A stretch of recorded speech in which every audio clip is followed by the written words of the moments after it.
La colère du poisson, l'onde silencieuse qui submerge. Le poisson ne s'énerve pas facilement. Il essaie de comprendre, d'excuser, d'absorber. Il se dit que ce n'est pas si grave, qu'il peut gérer, parce que le poisson, avant tout, ressent trop.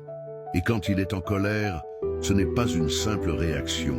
C'est une vague intérieure, invisible mais immense. Il ne crie pas, il pleure, il s'efface, il devient flou, insaisissable, comme s'il se dissolvait dans ses émotions.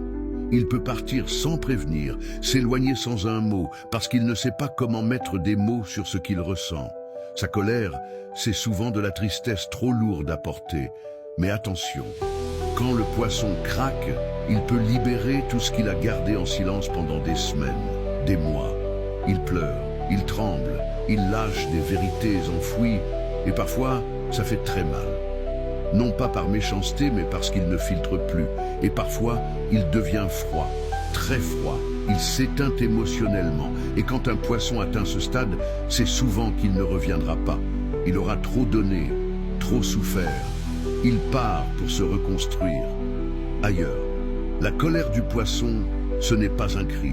C'est un cœur noyé qui se libère. Et une fois qu'il coupe, c'est souvent pour se sauver.